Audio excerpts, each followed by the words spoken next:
Hmm. It looks like I'm live. Welcome everyone to this live stream. Today, our topic is actually not a transcending human design topic, it's actually human design. So I'm hoping that you are uh, coming with your questions. I actually am doing this because I had a backlog of questions and I haven't really been putting up many. Pre-recorded videos. So I wanted to go ahead and just address them here. Um, and I've also got some other things in play in case no one shows up. I'm looking at the counter and nobody's here, so I'm wondering if this is even a topic that you guys are interested in at this point. I know a lot of you have been following me for a while, and we're transitioning into this place where um, you've probably come for the human design, and now you're ready to bring in those aspects of your spirituality, your metaphysical understanding of life, and all of that. Um, uh, so we are, that's why we're doing transcending human design. But today we are actually focusing on your human design questions.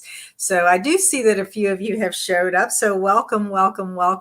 If you have questions, go ahead and post them in the chat, and we will talk about those questions. And then if there aren't any coming from you, I have a few that I'm going to actually start with and see where we go, because as I mentioned right at the beginning, I had a backlog of questions, and oh, is that what it is? Okay. Apparently, I'm actually uh, streaming at the same time that Karen Curry Parker is. I didn't realize that. Wow. Okay. Well, that could explain a little bit. And if you haven't been over to Karen Curry Parker's live stream, please check that out as well. And it's a good thing that we have um, our that it's recorded as we're going, because then you can come back and watch this, and that's really cool. Karen was my human design teacher, so she's got a lot of what I say is coming from what I was taught from her, and also some of my self-study after I got certified with her. I have taken some courses with IHDS and the BG5 Foundation courses and things like that to get kind of back closer to the horse's mouth. And then, of course, I have my own intuitive way of moving things through my own understanding. And of course, you listen to all of this because you are wanting to learn about your design and how to work with your strategy and authority so that you can become your own authority in your life, right? So, yeah, uncanny. You'll stay here since you're a projector. Yeah, Karen is a manifesting generator. She's got a lot of energy, and man, has she really created a I don't know, just a really powerful organization of people, and a powerful. She's built such a powerful business and a container of support for so many of us who have been taken aboard by human design. So I'd love for you to go ahead and post any questions that you have. Obviously, we're not doing specific chart readings today because we're talking about we don't have charts in front of us, and I really want you to get your questions answered around, like, how do you live as yourself in your real life? What challenges do you have now that you are in your human design experiment? what's coming up for you that you would love to get a little more clarity on and maybe some support around as you're working to align more consciously with your design.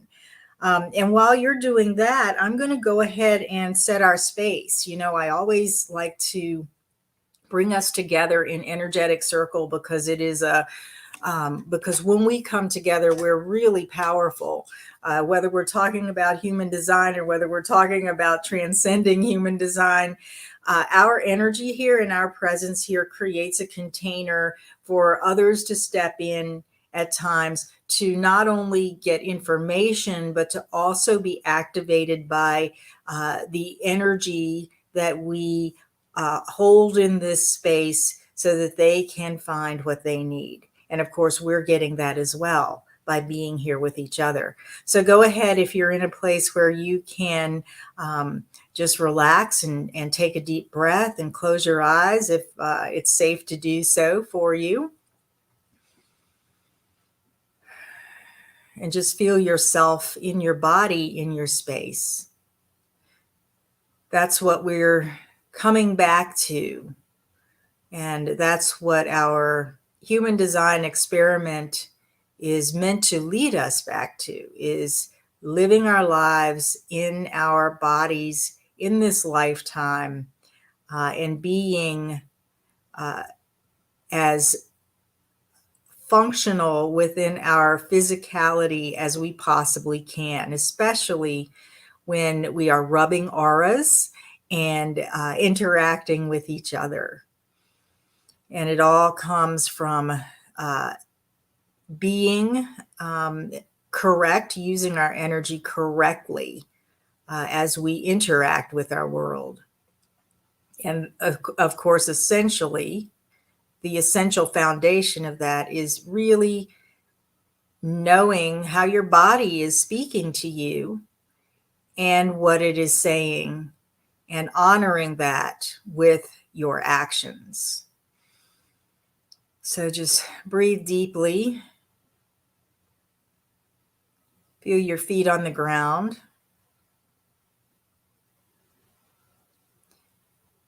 And just drop into your heart space. And as you do that, imagine that you've got like a droplet of divine water coming through you, and you have this pool of love in your heart. And that drop comes in and it ripples out of your body into your energy field, out through your energy field and into the world around you, and intend for it to come into our virtual world here. And as it ripples out into our virtual world, let's imagine that we are here in a circle, and that energy, that essence of the divine that is us, that's rippling out, is affecting those around us, embracing those around us, enveloping all of us that are in here focused on at this point in time in this energetic space. And that connects our hearts.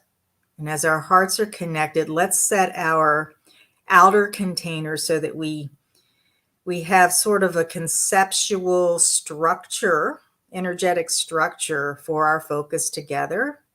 And in a sense, the support from higher consciousness and the shelter to be immersed in this point of focus with this topic at this time. And I like to see us in a round tent, and the tent stakes coming in the north, the south, the east, and the west, grounding our container of support. And with that, inside our container, here we sit in our circle with our ancestors and our ancestral lineage around us as witness to this process. And we invite in our connections to our higher selves, to our direct line to source.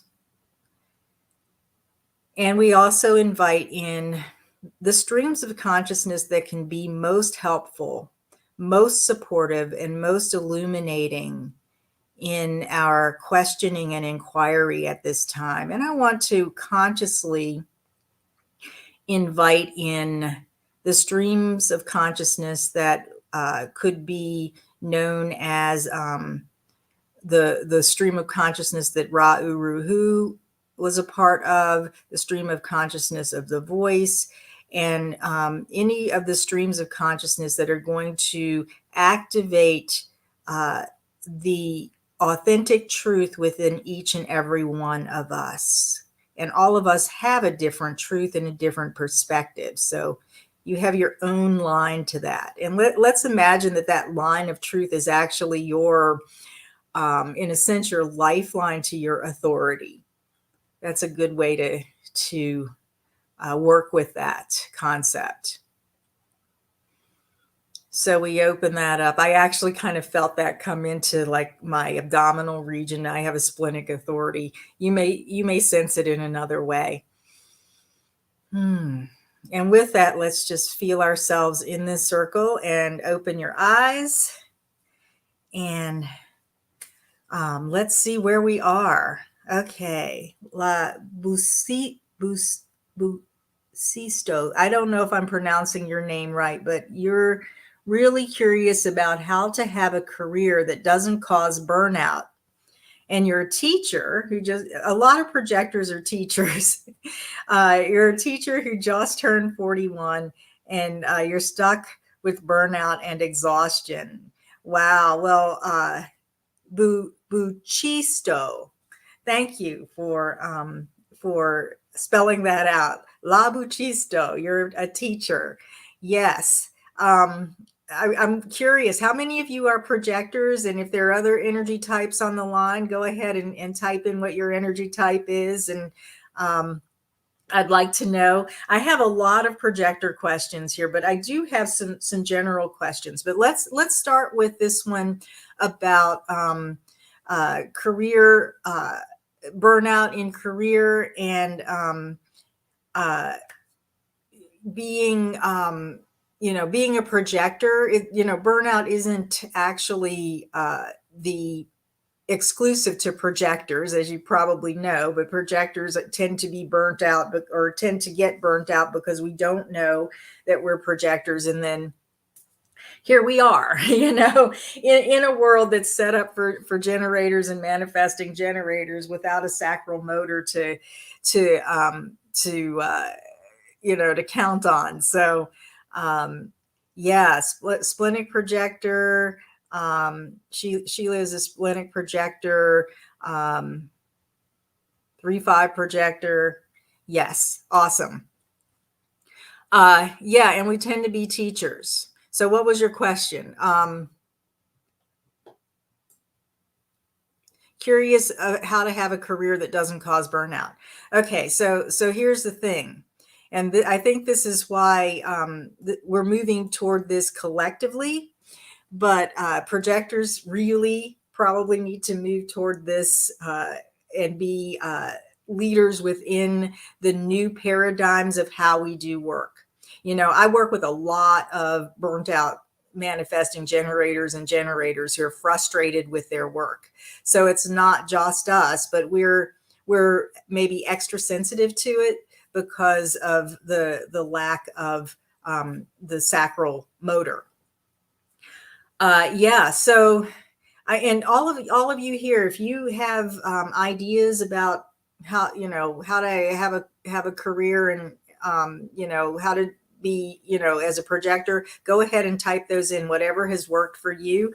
We have a lot of collective wisdom here, so go ahead and share it, please.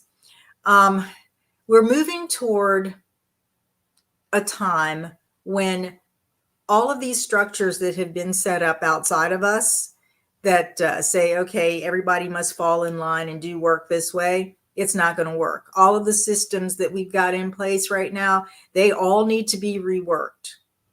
and they need to be reworked and informed, maybe guided, let's say, because we're talking projector here, maybe guided by people who have the potential to be very wise about how work is to be done. Now, I'm sure if you've been following your been in your human design experiment for a while and you're a projector, you've already got some really good ideas about how you need to manage your energy in order to survive the generator grind. And you probably have a really good feel for whether or not your energy and your design is appropriate for being in an organization that requires you to be in the grind. In general, like let me go back to that part, because I used to think that all projectors needed to be self-employed. But when you look at some projector charts and you look at the penta and all of that, the business and how people are designed to be either be within organizations or not to be, they're not really ideally supposed to be within organizations. You could be very well equipped to be within an organization, but you got to, if you're a projector, you've got to be in it without being of it, without losing yourself to it, which means that in general, you're going to want to be the one who is guiding, managing, directing, rather than in the trenches doing. Now, I say that very, with that big banner of in general, because it depends on where you are in your life, what your profile is. Like, those of us who are 3-5 profiles, at least from my experience, I needed to be in the trenches learning how to do certain types of work in order to have the experience to know how to guide. So it depends on, that's like in your 20 somethings, right? When you have to learn those skills and all of that. So, it goes back to good self-care. It goes back to really recognizing where your place is. And it also goes back to deconditioning your sacral center. And this is true of all, I think it runs the gamut and is true of all non-sacral beings. So that's also manifestors and reflectors that we're talking about. When there's this tendency with the undefined sacral center to be conditioned to be overzealous about work. And what we think we need to be doing is usually way more than we actually need to do. So that's a good place to start in terms of navigating the outside work world, is to really sit back, be in your self-care, do what you love on your off time, and really sit with the work that's in front of you to understand and get wise about how it can be done efficiently, because that's the potential of each and every one of us non-sacral beings. We have that potential to know how work can be done efficiently. What is ours to do and what is not, and not to do the stuff that's not ours to do.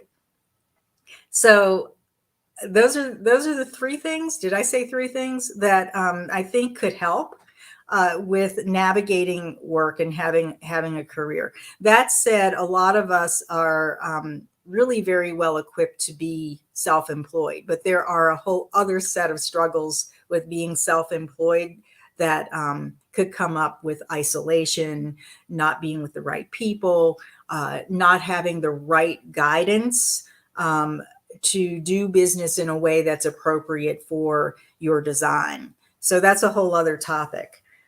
Sheila says, I work in an office and most of the time I can work autonomously. I don't need a boss who micromanages me. Yeah, that helps a lot. And I would go back to really looking at the conditioning themes in the undefined centers. And by the way, I have a I'm relaunching my deconditioning blueprint course sometime in 2022, and it goes into all of that. So, but you can get stuff online and study stuff. And I think the Living Your Design courses has some of that too. And actually, I'm going to be collaborating or supporting someone next year who is going to be teaching Living Your Design as well. So if you're interested in any of that and you're not on my email list, go there and where it says sign up for my newsletter, sign up and you'll get that information when it comes out. Autonomous, being able to be free enough to, or have an environment where you can rest when you need to is very, very important. And Dorothy, please weigh in on how you navigate the work world or your undefined sacral as a manifester. I used to work in an environment when I was in the Navy. I was always, except for when I was, 20 something and in basic training and that kind of stuff, I was always in a position where I was in leadership, and I didn't know anything about being a projector at that time. But I was always in a place where I had like a leadership position where I had some latitude and some freedom, and I didn't have to conform to the ranks because I was in charge. And that saved me to a great degree. I did fall into a lot of burnout and then eventually resigned my commission. But there were positions that I had where I had like my own office. The last position I had, I was in charge of the outpatient drug and alcohol counseling centers in Japan. And I had my real office that I could set up the way I wanted. I had, a couch there. I had, as long as the work got done and all the paperwork got signed and my people fell in line and did what they needed to do and ran their groups and were doing their work, I could close the door and take a nap in the afternoon if I wanted to. And there were times that I did, a lot of times that I did. I would close the door and nobody would bother me. And that's what I would say. If you are in a position where you are within an organization and, you're not at the point where you want to be self-employed or whatever, that's what's going to save your energy to a great degree. And of course, being with the people and in the right conditioning field where you get to use your gifts and your strengths. So let me know if that helps. Let's see. Splenic manifester. We got two manifestors. We've got some projectors here. Let's see. Another question. I actually have, let's see if I can put it up here. I have a list of questions, and I want to go and do this one first. Who do we have here that's emotional? This came up, and I was going through my unanswered comments, and now I can't find it on YouTube, but I remember the gist of the question. And let me see if I think I posted in the comments, and then I share it. I'm trying to share it on the screen, so bear with me here. What's the advantage of having a defined solar plexus center? Now, there was the person who posted this question.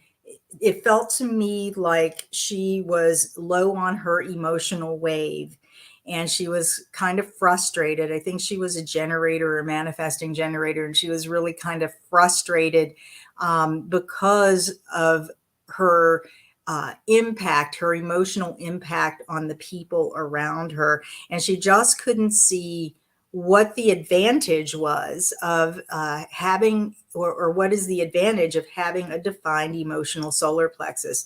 And those of you who are emotionally defined, if you want to post in or comment in on what you are, what you consider the advantage or maybe the upside or the purpose of having a defined emotional solar plexus, go ahead and do that. I made a few notes here. Where are they? Okay. This is what I've been pondering this question for a long time, actually, a couple of weeks. And because it's just so deep, and I have an undefined emotional solar plexus, and I wasn't sure if I could actually say anything of benefit to this person. But what came to me this morning is that the purpose of having a defined emotional solar plexus, of having that fixed wave up and down experience and consistent experience with emotions, is for the purpose of emotional intelligence.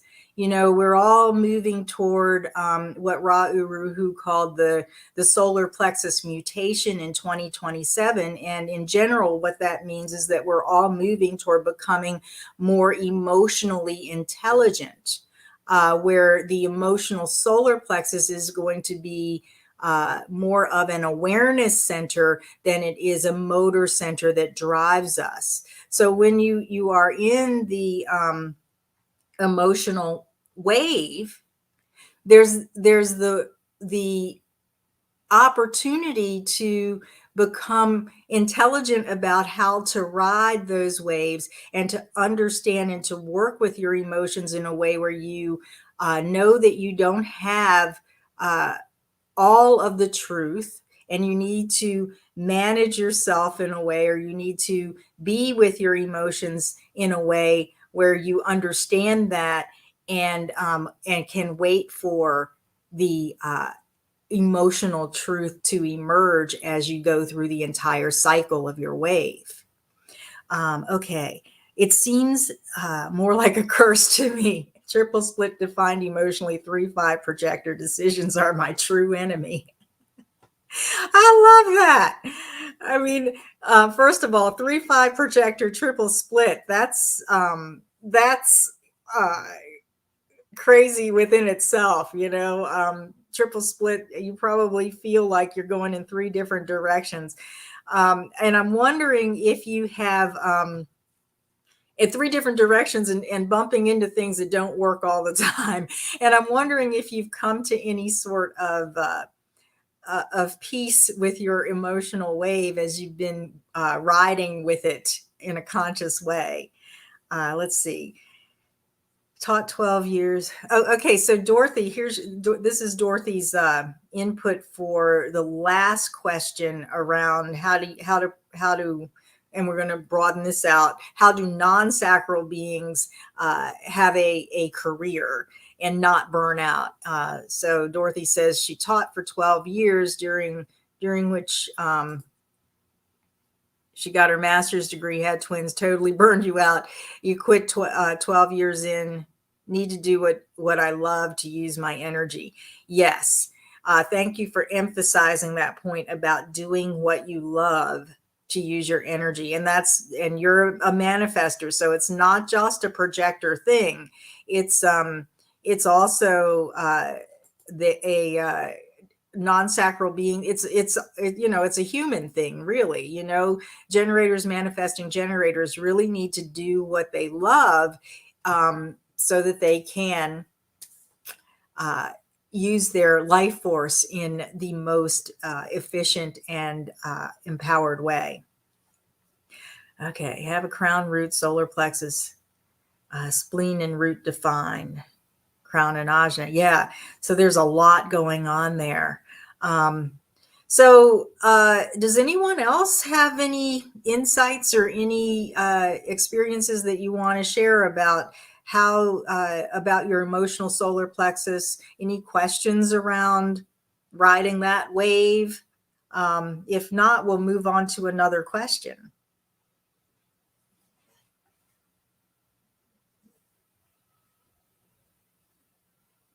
Okay. All right, let me see if I have, I know there's a little bit of a delay. Okay, you've been burned out since the Saturn return around 2009, right after you got your master's degree in linguistics. We're gonna go back to this question that you posted way up front here.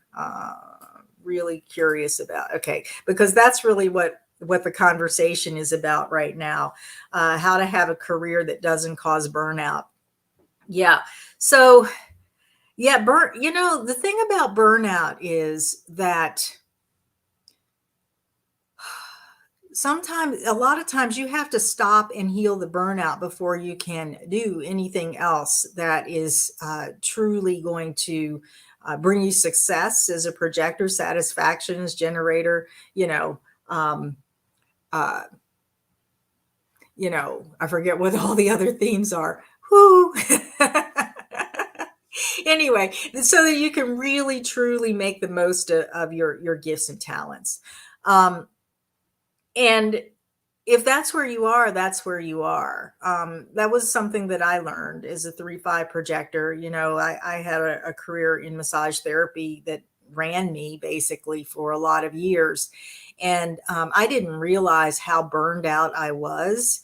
Uh, and I kept trying to uh, create a business, you know, uh, I'd have little in the meantime jobs in this transition into what I'm doing now over the years. And, there was only so much energy I had to put forward to that. Sometimes you just have to go deep inside yourself to heal that and just be tender with yourself with whatever income producing activities that you have at your access. Just be very tender with that, because it's not a time to drive forward in your life. It's a time to go inward and nurture yourself and to heal. And it took me, I would say it was probably maybe only about 4 or 5 years ago that I felt that I was past that burnout stage. So that's how long it can take, especially when you're a non-sacral being. So, yeah. So just be gentle with yourself and take good care of where you are and your burnout, and eventually you'll heal from it. Okay, here's another question. Let me put it in I think this is how you do it. If anybody else has a different way to do this. How do I use my gifts while waiting? And I think this it might have come from a projector, but it could have come from a generator or a manifesting generator. Yeah, Dorothy says that she's healing from burnout, but much improved already. Yes, yes. And there are phases of that, and sometimes you think, undefined sacral. We think we're okay. We're zealous enough to get out there and do it again. And then we get there and it's like, no, I don't have the energy. And that's okay. So how do I use my gifts while waiting? I think this was in regard to like the traditional human design experiment or the strategy. It was either the strategy of waiting to respond or waiting for an invitation. And I'd love to have your input on this. How do I use my gifts while waiting? And I will, if you have something to contribute, just go ahead and type it in. But I'll just add while I'm seeing what your input is that if you're doing the waiting because you are following your strategy, right? You're just going to use your gifts, okay? It's not like you have to. It's not like how do I say this? 99% of using your gifts is not about doing anything. It's how you just show up in your life. So as you're working to heal your burnout, as you're as you're working to get in touch with your sacral authority, or with your sacral response, or your authority, whatever it is. You're still, that's just the process of aligning your energy, aligning yourself so that the tone, the color, the light, the energy signature that comes through your magnetic monopole is a true reflection of who you are.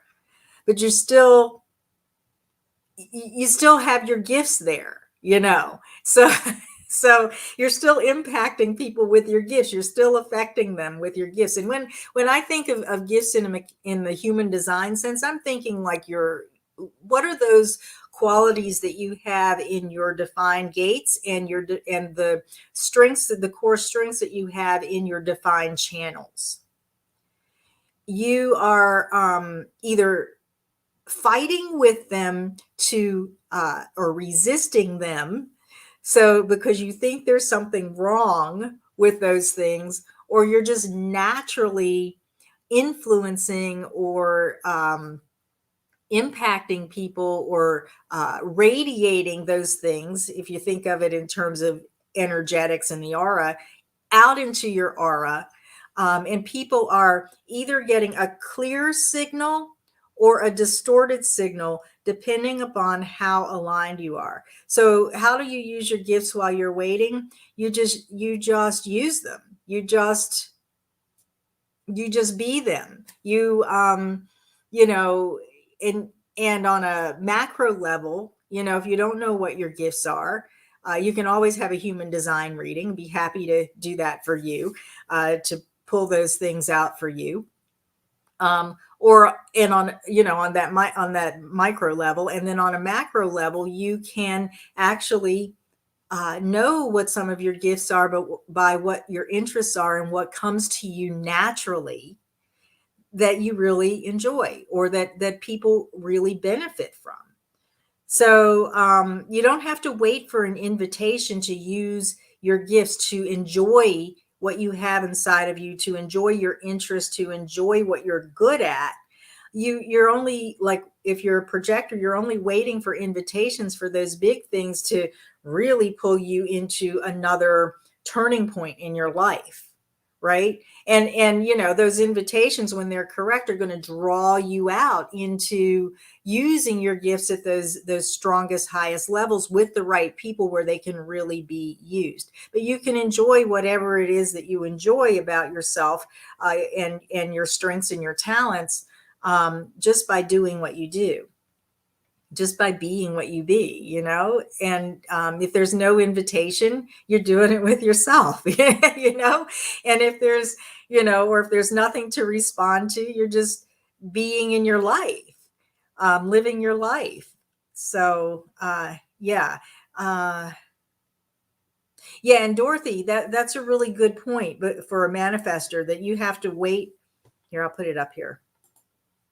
As a manifester, you have to wait for inspiration, for the right timing, with your conscious sun gate 5. Yeah, the investigator in you spends the waiting time diving into topics like human design that you love. Yeah, so exactly. And I think in general, that's where we all are with using our gifts. We're waiting for the right timing, and our strategy gives us, and our authority at times gives us a clue about the right timing to bring out those gifts into the world. And that, I want to just say that human design is most useful for your journey through life. And, the most useful tool for understanding your journey through life, your potentials for, realizing or getting your gifts out into the world, for being in alignment with your path and purpose, for fulfilling your so-called purpose, when you are engaged with other people. But that it's not necessarily, but you can use your gifts even when you're waiting for the right people to come along via your strategy, or the right inspiration, or the right timing to come along. You can still be in your gifts. Hope that makes sense. Yeah. Okay. Did I answer this question about receiving invitations? I'd love to know if you've got more questions about receiving invitations. And of course, this is projector centric. This question is projector centric. So, um, you know, give me your specific questions if you're a projector on that one. And let me see while you're writing those in, what else? Oh, here's one. This one was actually on the community page. So I want to make sure I get that one.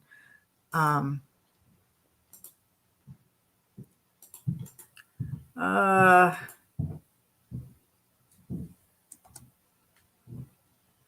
hold on.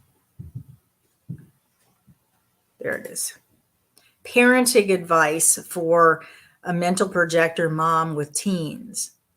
And then there was a whole thing on there. I didn't want to put all of her personal stuff in here, but you know, basically it's the conundrum, and I think it's a human conundrum as well. It doesn't really matter what your energy type is. It can just be extra painful for projectors who really have, who are really into their children, and their children don't want to hear what they have to say. So I'm wondering if you guys have parenting advice for a mental projector with a mom with teens. She doesn't, I think in her long explanation, she doesn't try to push, but it's just extremely painful to not be able to guide the ones that she loves, the children that she loves, into their success. And I've been there as a step parent. I became a mom when my stepson was 14. So I jumped into the middle of it right there. And I totally get the pain of that, of not really being recognized, of knowing what the answer is, or knowing what the guidance could be, and not really having the power in that child's life to guide them, because they weren't open to the guidance. And one of the things that I think with all teens, this is a point in their lives where they actually do need to go and forge their own path, have their own experiences, especially if they're a line 6 or a line 3. And I think probably the biggest thing that parents could do, whether you're a projector or another energy type, the biggest thing that parents could give their children is the understanding of who they are and what their design is. Not that they all teens really want to know about their human design chart, but if you're a parent and you know your child's chart, you're going to understand why they need to do certain things that they're doing, why they may be pushing back at you on certain things. You're going to understand what their process is for learning, and you're going to be able to support that in a way where you don't have to feel compelled to tell them what to do. So that's my parenting advice. And on top of that, as a mental projector, if I were a mental projector, I would be spending a lot of time alone, and I would be focusing on giving my team some independence, holding them accountable, but giving them independence. And I think that that's one of the things that really helped me when I was, because I was kind of like a part-time single mom, because my husband works away from home half the time. And here I am with his child, who's almost full grown, who is in this really awkward stage filled with angst, and he's a manifesting generator with all of his motors defined. And I'm just learning about, what I need to do for myself as a projector. it was tough energetically on me, but I learned so much about um, when there was receptivity on his end and when there wasn't, what my capacity was for guiding him, and what I needed to do to take care of myself. Um, and I'm going to gently suggest that maybe that's what uh, your teens need to do, are doing for you. If you're in this place where you're wondering, how do I raise my teens? And I think they were a generator and manifesting generator in this case. And I'm a projector, or I'm really open, or I'm a non-sacral being. The first thing is to take care of yourself, look out for yourself, model your self-care to your children, and then give your children the ability, understand your children for who they are, how they're designed, and then give them the ability to be independent, so that they can learn their own lessons and have their own experiences and become resilient in that way. Okay. No parents, nobody wants to give some parental advice here. Okay. Okay. Here, this is good. Okay. It's pretty hard to know what to do. Just knowing what to do would be immensely helpful. But life doesn't come with a guide to your own self, even though I think human design tries. I mean, it's not really, I think we're going back to that question of invitations. Projectors are hardwired for invitations. When you're really living in your in the undistorted frequency of your aura, people want to invite you. And human design offers strategy and authority as a way to undistort your energy frequency, your energy signature, so that you are recognized for who you are. So, I just want to invite you, if you're wondering what to do for invitations, and I get this question a lot, like, what do I need to do to attract an invitation? I think that was actually one of the questions that I had typed down to put in here. What do I need to do to attract an invitation? Or even like generators and manifesting generators, what do I need to do to get something to respond to? The only thing that you need to do is to be, and to be in your, to be in your vehicle in the way that you're meant to be in it. If we use the analogy of your vehicle, that you have a certain type of vehicle, your human design chart shows you what your vehicle is made for. Then you ride in that vehicle as a passenger. And let's say, I like to think of us projectors, and maybe it's other energy types too, or other designs, as like, highly calibrated, fine-tuned, high-end, let's say Maserati, and we're not going to take that vehicle off-road. We're not going to take our Maserati off-road. We're going to keep it in the garage. We're going to use it for what it's used for. We're going to enjoy the ride in our vehicle, because we're going to keep our vehicle in tip-top shape. And we're not going to demand anything of it that's going to, put holes in the tires, scratch it up, dent it up, ruin the engine, those kinds of things. So that's what human design helps us to do, is to be in this vehicle, ride it and use it for what it was meant for. And it shows us in general what it's meant for. And then if you go deeper, you understand yourself deeper. And then that cleans up your energy frequency so that the people who are looking to invite you can recognize you, right? So, so that the opportunities that you're attracting, if you're a generator or manifesting generator, are opportunities that you're going to go, to. So, yeah, let's see. A couple more of you are in here now. Um, Marne, I'm not quite sure what your question is. Clues to receptivity. If you want to expound upon that. But here's going back to the projector parent. Thank you, Dorothy, for your input.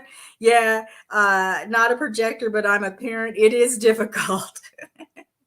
But you should, but if you pull back and wait for them to come to you, they probably will. Yeah. But if you're a five, a line five, they might not recognize your wisdom so much. And that is so true, as a 3-5 projector, yeah, they might not recognize it. And I was actually having a conversation, not about parenting, but about the line five, uh, some with a friend of mine who's a 5-1. She's not a projector, she's another energy type. And the quest for wanting to know why the people in her life love her. And what came to me is that, if you're a line five, you live in a hall of mirrors, you live in a projection field. You're probably never going to know what other people love about you. You might not even know what you love about yourself, because the more that you try to see it clearly, the more confused and distorted it can become. And I told her that she's like an oasis. When you have a five, especially a 5-1, for some reason I'm thinking maybe it's true of all line fives, but when you have a five in your profile, it's like you're a mirage. You're an oasis, a mirage of an oasis in the desert, and people are like seeing you and they're coming to you. And only the people that are right for you, if you're undistorted in your aura, are going to actually, or you're only going to be the real oasis in the desert for those people who are the right conditioning field for you. And everybody else, you're going to be a mirage. So I just offer that out there as an insight. But yes, getting back to parenting, it's difficult any way you look at it. Yeah, you're welcome. Wonderful analogy. You're welcome. Let's see. Oh, okay. Clues. How to tell when a child is receptive. Yeah, parents, weigh in here. How to tell when a child is receptive. I can tell you when a child is not receptive. I can recognize that. And I think you all can, if you're parents, that a child will push back, or they'll ignore you, or you'll get into an argument with them, or they won't take out the garbage, or whatever it is. How to tell if a child is receptive? Well, if you're dealing with a generator or a manifesting generator child, the first thing you want to ask them to gauge receptivity is, do you want to know a better way? Do you want to hear what I have to say? Do you feel like having a conversation? All of those yes and no questions are going to open up your generator or manifesting generator child. And then, you're going to be able to feel, hopefully, that energy of their receptivity and how receptive they are. Like, I know when my stepson was a teenager, he would say, I would ask him those questions because I was practicing at that time, but I would ask him those questions like, do you want help with this? And he would open up and he would let me help him to a certain extent. But then there was this fine line, especially because I'm a projector, where I didn't know where to stop sometimes. And then he would shut down and he would resist me. So it's a dance. It's a real dance of relationship energy. And it's not just with children, it's with everyone, really. I watch my neighbor's 7-year-old every Thursday. It's so much fun. Speaking of children. And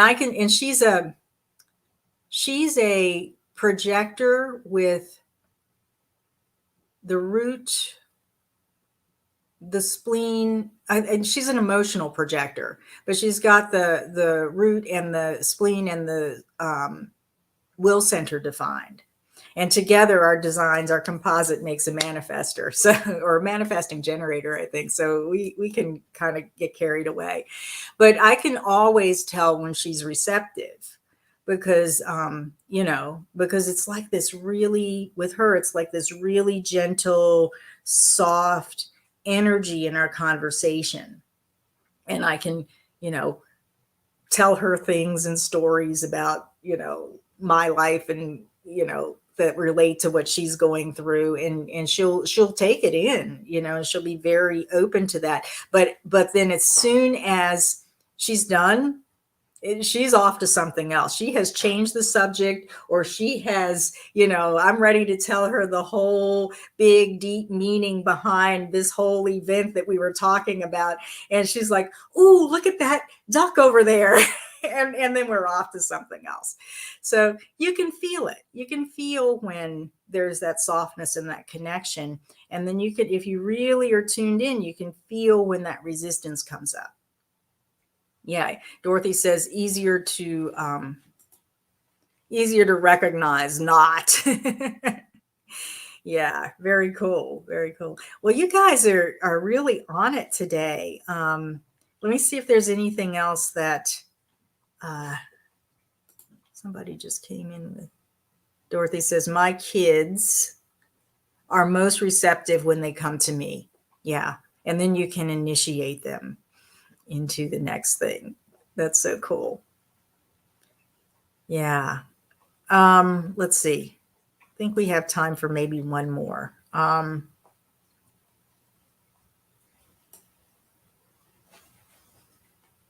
Those are big ones. Probably not those. Why do you all want to talk about what's coming up, just briefly, what's coming up with the full moon? We've got the full moon and the winter solstice coming up, and the gate 12 and the full moon on it's going to be at 4:35 GMT. I'm looking at my ephemeris here. On what is that? Sunday, the 19th. And I want to take this down, but I don't know how.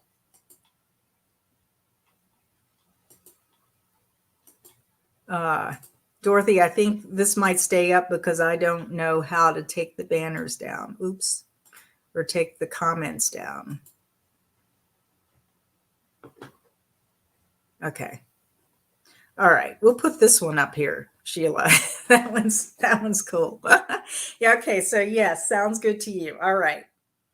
Let's see. I just looked at this very briefly, and actually, this was top of mind because my good friend Carrie Lee of the Self-Discovery Wisdom School has a really cool thing that she does on Thursdays called Open Studios. And that's what my neighbor 7-year-old and I do on Thursdays, is we do art there. And she's using the Human Design Evolution Guide as like prompt questions to get us kind of focused in the energy. So she was talking about the full moon on the 19th, and the full moon being in the gate 12. And the question that she had was that came from the Human Design Evolution Guide by Karen Curry Parker, by the way. The question that she had was, in what circumstances do you feel courageous, or no, in what circumstances do you feel shy? And in what circumstances do you feel courageous? And I just want to fill in a little bit of human design background on that gate 12, because that's what it's based on. So the gate 12 is the gate of caution. And it's a gate that is on, let's see if I don't have charts, but if you look on hold on, maybe I do. Nope, that's not my charts. Nope, that's not my chart. If you look on a human design chart, you will see the gate 12 off the throat center. Um, it is a gate where if there's a gate on the throat, it's about expression, how you express yourself, how you get your energy up and out for manifestation. And with the gate 12, the gate 12 carries an energy of it being the time to express and manifest or not. And you cannot force the timing. That's the theme around gate 12. You cannot force the timing of expression of your gifts, of expression of your passion, your manifestations, bringing it up and out when you're working with that energy of the gate 12. That's what the gate 12 is, the lesson of the archetype of the gate 12 is. So at this full moon, it's really important to look at what it's time for in terms of you being out in the world, you being a vessel for the divine, and what it's not time for. And it would be a good time for you to take an inventory of that, because the full moon energy is around reflecting. It can really support you in reflecting on your what is coming to fruition, what can be released, what has come full circle. If you think of the metaphor of the moon being full and round, what has come full circle? And once you gather all of that understanding up and that awareness up, then you will be ready to move into the darkness and move on to the new moon. And here we are on the 19th, a couple days before the winter solstice, which is the darkest time in the northern hemisphere, the darkest time of the year. So this is a really great time to go deep into that question of what is it time to express? What is it time to get up and out into the world? And what is it not? Where is it not time? And it's okay to wait for the right timing to express what you need to express, or to get your thing out. And the darkness at this time of year in the northern hemisphere really supports it not being time. The human design new year doesn't start until January 22nd. So there's a lot of time that we have for this kind of deep self-reflection. And this full moon with the gate 12 is sort of the kickoff to that. The kickoff to going inside and really examining yourself as a vessel for divine timing, and as a vessel for divine inspiration and divine timing. And my dog is gonna bark at my cat. Sadie? Okay. So the other thing with the gate 12 is there's this mystical, metaphysical kind of an understanding that you can have with the gate 12 of being the vessel for, how did I write that? I wrote that down. Being a channel for the divine as the art that you are. So the 1222 channel in the human design chart is part of the individual circuitry. And it's all about poetry, music. It carries that frequency of poetry, music, romance, those kinds of things. And it's when you have that core strength, you have that gift, or you have that characteristic of the gate 12, you are the art. You are the canvas, the vessel for for divine inspiration.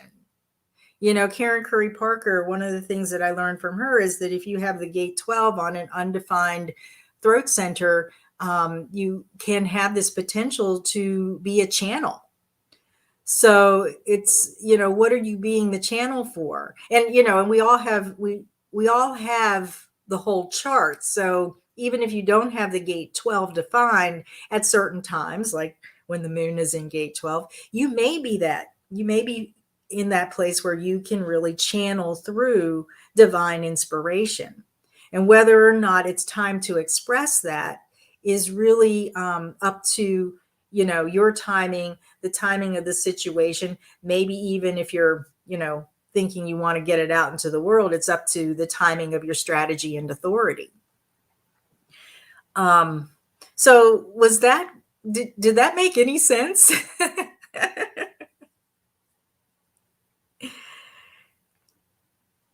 Yeah. All right. Well, I'm looking at the time and the timing here, and it's looking like we're just past the hour. So I'm feeling like we want to close this up. And I like to end by closing our space. And what's coming to me first is this feeling that I want to openly and strongly acknowledge that each and every one of us is a vessel for our unique divine expression.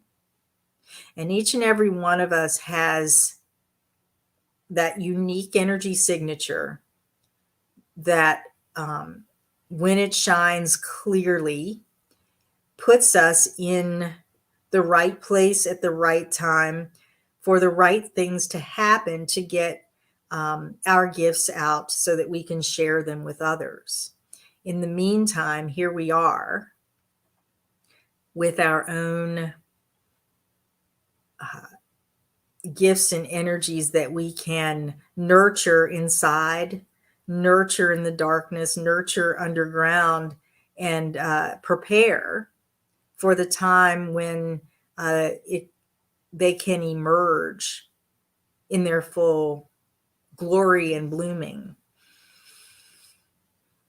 So as we've sat here in circle today, it feels as though we've created kind of a group vessel for inspiration, for connection, for expansion and understanding. And I want to acknowledge with gratitude your presence within this space and your contribution. So as we begin to close up our circle here, remember that you are the art. You are the perfect vessel for what you are here to experience. You need nothing other than what you have. And that brings you more of what you need and require to have the experiences that you desire and are destined to experience. So let's just put our hands on our hearts and acknowledge the potency of this time, the potency of our connection, and with gratitude, the potency of the streams of consciousness that have been here supporting us in our circle. And with that, we will go ahead and pull up our tent stakes, north, south, east, west, fold up our tent until the next time. And the next time for all of you will be New Year's Eve. I'm going to do one on lessons learned for 2022, 20 lessons learned in 2021. So bring your lessons. So I'm not the only one talking about what I learned. And that is actually going to be a time when I'm going to talk about some of the programs that I'm planning for next year. So if you're interested in or curious about how to work with me further, or how to work within a group further, deeper, that's the one you're going to want to tune into. And if you can't wait, I might actually have something out before then on my newsletter. So go ahead and join my newsletter at wherever my thing is. I can't get back up to wherever my my banner is up there at sandyfreshy.com. So thank you so much, guys. Oh, and remember, if you're here to press the like button, because I guess that helps with the algorithm and getting these videos out to other people. And I'd love to have more people join us.